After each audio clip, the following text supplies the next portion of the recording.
Okay, good morning everyone, and Chazak Baruch. Thank you for joining us on this beautiful Friday morning, Erev Shabbat Kodesh, as we are studying together Perashat Terumah. Perashat Terumah deals with the building of the Mishkan, a house for God. And today I'd like to share with you a beautiful idea from the famous, beautiful Kerubim. We know that the Aron, the Holy Ark, had on it these two angelic figures, Kerubim. And what exactly is a Keruv? Well, Rashi writes in our Perashat, if you go to Perashat Terumah, she says Keruv is going to be on chapter 25. Rashi says that these Kerubim were demut partsuf tinok lahim. They had a face of a child. A Keruv is a beautiful child. Okay, so imagine an angel with wings and a face of a child. If you've ever been to these museums, or where they draw art, maybe on ceilings or in paintings, especially ones that were influenced by, Christian, teachings. A lot of these artists, they draw these angels with a little baby, like a face of a child. Now, where did they get that from? They got that from right here. They got that from the Keruvim. The Keruvim had a face of a child. So when you think of Keruv, you think of pure, you think of angelic. What problem is that the word Kerubim doesn't appear only here. This is not the first time that the word Kerubim appears. The word Kerubim appeared actually all the way back in Perashat Bereshit. If you remember, Adam HaRishon was placed in paradise. And even in paradise, he was miserable, which is an amazing lesson. You could have everything in life, and you could feel poor, and you could have very little, and you could feel rich. My friends, it's all up to us. In the month of Adar, Mishenichnas Adar Marbim Besimcha, it's up to us whether or not we are Besimcha. Rabbi, I can't be Besimcha. How do you expect me to be Besimcha, Rabbi? I don't have X, Y, and Z. And the answer is there were people in the Holocaust that were able to find meaning and purpose, and there were people in paradise who were still wanting more. So Simcha is a choice. Simcha is up to us, my friends. And so Adam eats from the tree. He wanted more. And God kicks him out. He places him outside of the Gan Eden. And don't try to go find it, the Pasuk says. If you go try finding Gan Eden today, it ain't going to work. Why is it not going to work? Because the Pasuk says it right at the end of chapter 3. Vaygaresh et Adam, he kicked man out. Vayashken mekedem legan Eden et kerubim. And God places the kerubim. Ve'etlata lahata herev amitapechet. And the revolving sword, l'shmor et derech eitz ha'hayim, to make sure that nobody grabs and eats from the tree of life. So if you are wondering, Rabbi, let's find Gan Eden, let's go on a hunt, let's take some, historians, let's look, let's find, let's research. You can't do don't try to find it, okay? It's not going to work because God placed these keruvim with a revolving sword. Now, that word, that's the Kerubim. That's the word that we know. So what is Kerubim? What would you expect Rashi to say if we were to look at the word Kerubim? You would expect Rashi to say, these are angels with the face of a child. Well, we look at Rashi, and Rashi says, Eta Kerubim malachei habala. These are angels of destruction. And so today's class, I want to focus and just answer one simple question, and that is, how could it be that the same word, Kerubim, in one place is a beautiful angel with the face of a child, and in another place it's a destructive angel, a destructive force? And there are many ideas over here, but I want to focus and zone in on one specific idea. Now the simplest answer to this, beautiful answer, is that it depends where you put these children.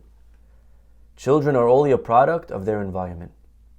When you put a child next to a revolving sword, he'll come out one way. And when you put a child next to Aron, on top of an ark, on top of the Torah, when you put a child with holiness, with the Mishkan, with God, with Kohanim, when you put a child in a place with positive role models, that is going to come out a different way. And so the child is the same kid. You put him one place, he comes out one way. You put him in another place, he comes out another way. And that's an amazing lesson, really. An amazing lesson in parenting, a lesson in environment, in our peer pressure, Where do we go for vacation? Who do we vacation with? Where do we put our kids in camp? These are very complicated questions that we have to think about. Where are we going when we go for vacation? Who are our friends? Free choice. We have to know free choice. Your free choice lies only in the fact that you choose where you go. But once you're there, you don't have free choice anymore. Once you're there, you're already going to be a product of wherever there is. Wherever you end up going. That's a result. That's going to be a automatic. And our free choice lies in the step before, where we pick to go. But once we're there, we almost have very little free choice. And so, that's one lesson in parenting, in environment. The Rambam writes that a person should be very careful to stay far away from bad influence. Because even if you're the biggest tzaddik, oy la rasha, oy lishcheno, woe to the wicked and woe to his neighbor. But today I want to share with you a similar answer, but just with a tiny different flavor. And that is as follows. We are right now, my friends, in the month of Adar. We are in the spirit of Purim. And if it wasn't a leap year, Purim would be in 1 week. Unbelievable.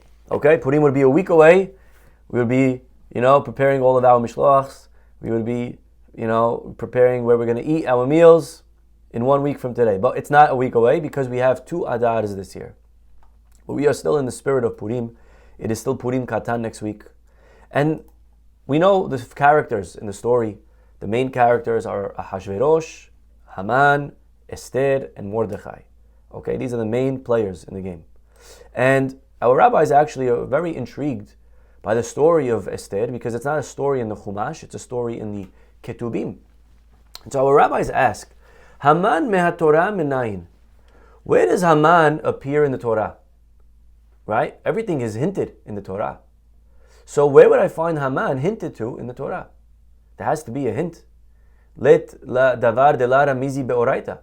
Nothing could ever happen without it first somehow being alluded to in the Torah. So where is the allusion to Haman? It asks the same with Esther, it asks the same with Mordechai.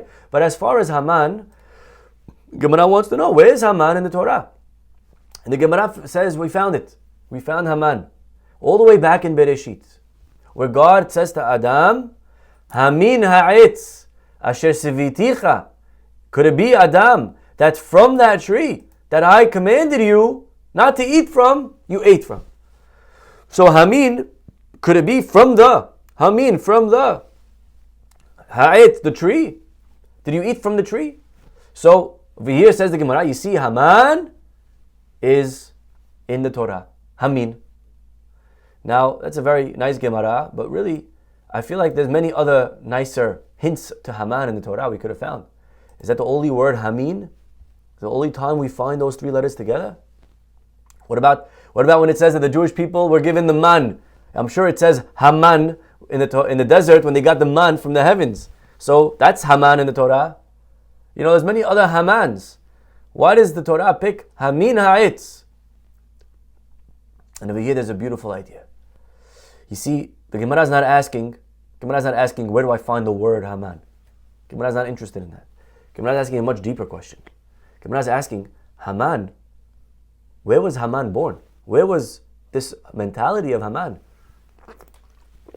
Haman was an amazing guy. Haman was a very blessed guy. When I say amazing, I mean he was amazingly blessed. Haman had money. He had wife, 10 kids. He had the life. Haman was living the life. Very few people in history probably were better off than Haman. Haman had fame. He had power. Achashverosh took off his ring. Everyone, he walked in the room, everyone bowed to him. I mean, Haman is it. Haman is the guy. Nobody is better off than Haman.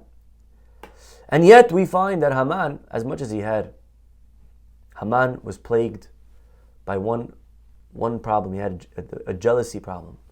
He had an issue of one man, Mordechai, who wouldn't bow down to him.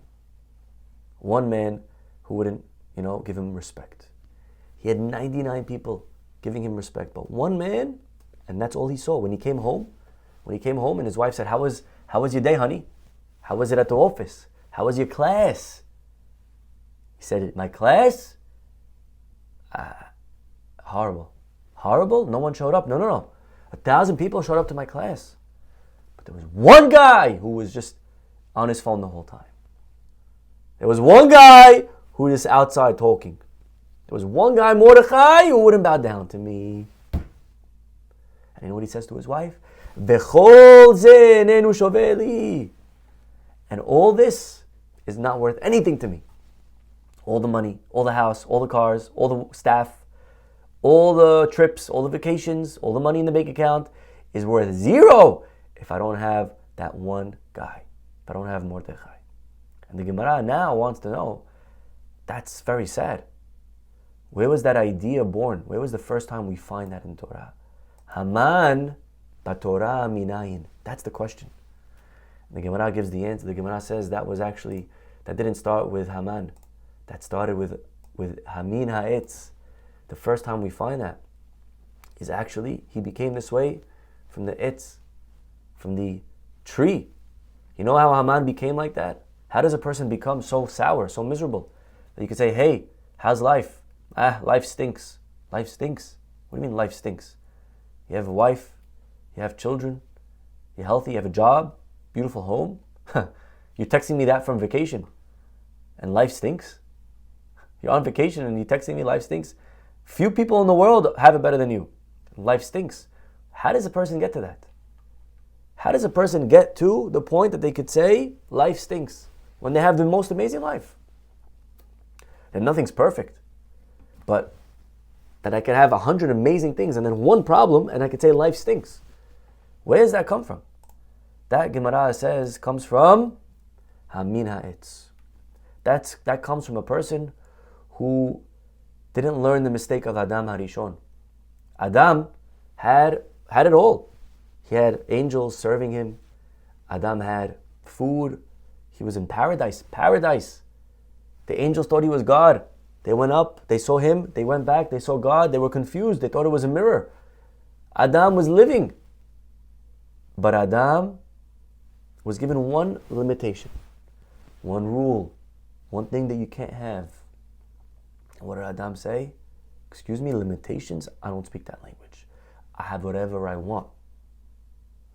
I want it, I'll find a way to get it. No such thing as out of bounds. No such thing as off limits.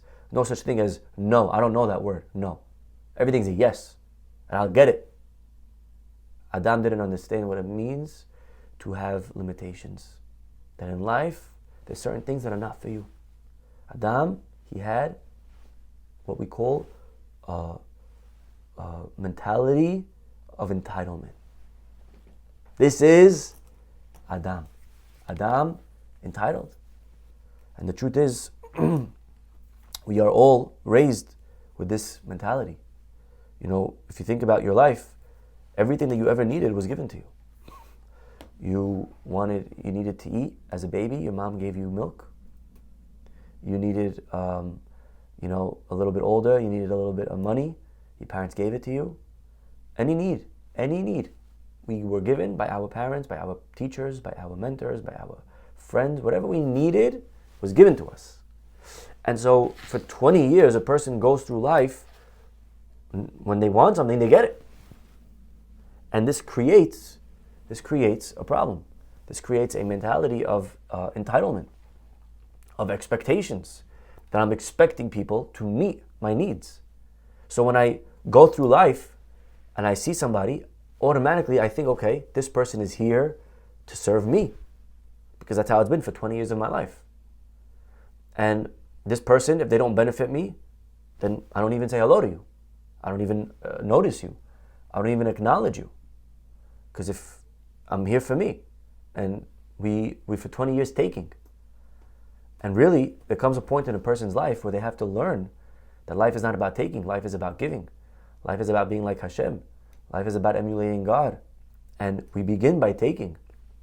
We cannot remain taking. And very quickly we have to learn how to start to give.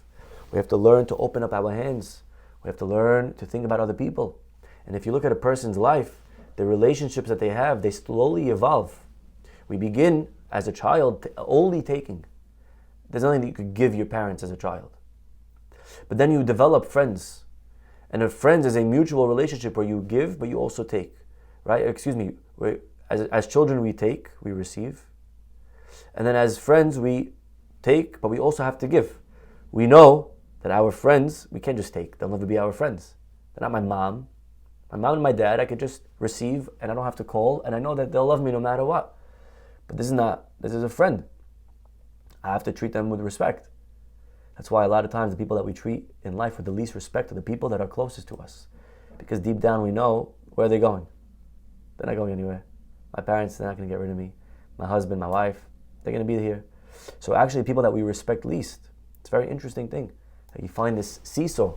With more love comes less respect. It's very sad. That's the reality. I think subconsciously we understand that this is I could get away with airing my dirty laundry in this person.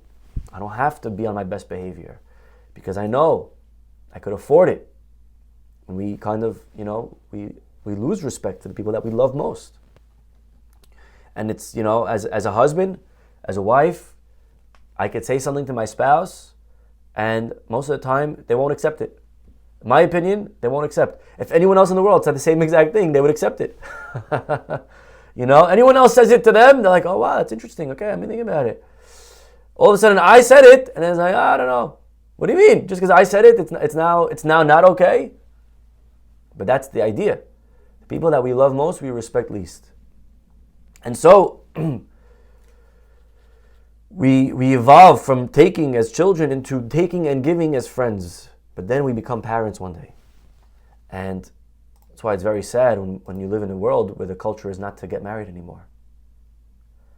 What happens in today's day and age when nobody cares about giving? What happens in today's day and age when nobody cares about getting married?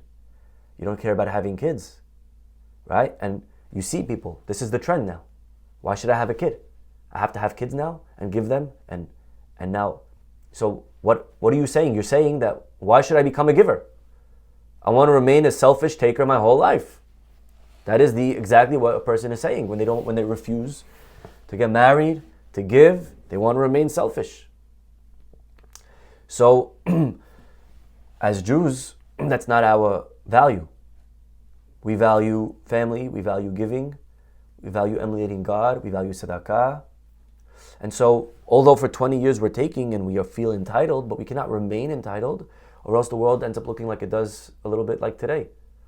And we have to create a world where ask not what your country can do for you, but what you can do for your country. And so the idea of expectations, no limits, rights, entitlement, that is how Adam spoke. That is how Haman spoke. I have anything I want. I have everyone I want. No one could say no to me. Now, as Jews, really, the word expectations is a very true word. But expectations we have to have not of other people, but of ourselves. The Jewish approach to expectations is what can I do? Not what the world has done for me, but what did I do for the world? The selfish man asks, what will I get from my wife?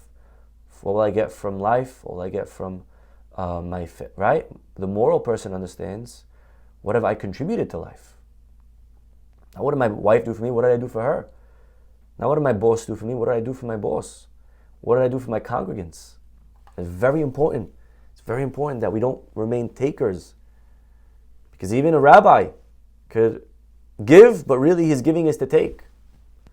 A person in the shul could give tzedakah, but why are they giving? They're giving tzedakah because deep down they're looking to receive kavod. So that's not a real giving. Then you remain selfish. The giving that we do has to become a little bit altruistic. The giving that we do has to be because I want to give, because I'm training myself to think of other people. Because if we enter a relationship looking to take, it will fail. And when we're dating, we give. We give a lot. We give flowers, gifts. We go out of our way. We pay for the dinner.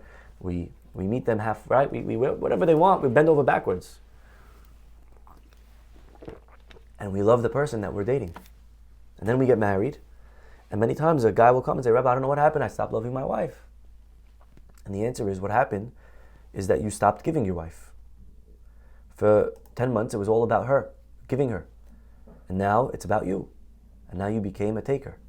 And the moment you look to take, The moment you look to receive is the moment that relationship goes down.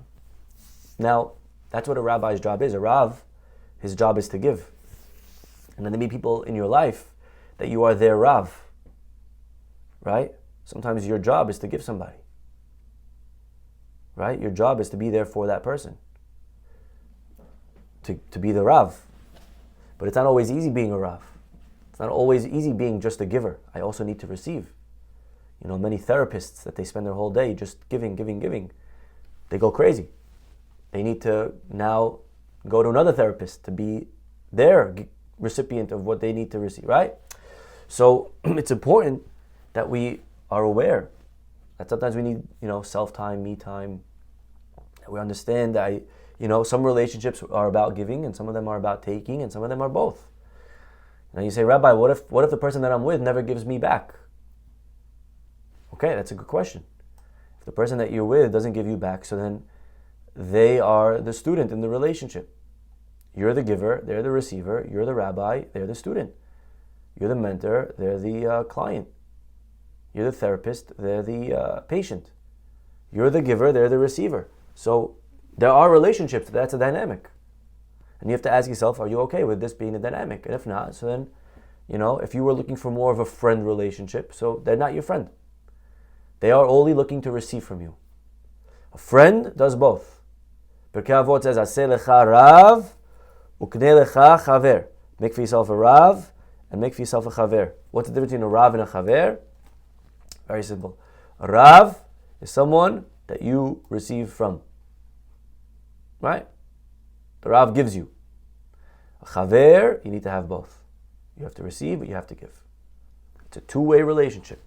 And the moment you become the giver, you turn from a chaver into the rav. Okay?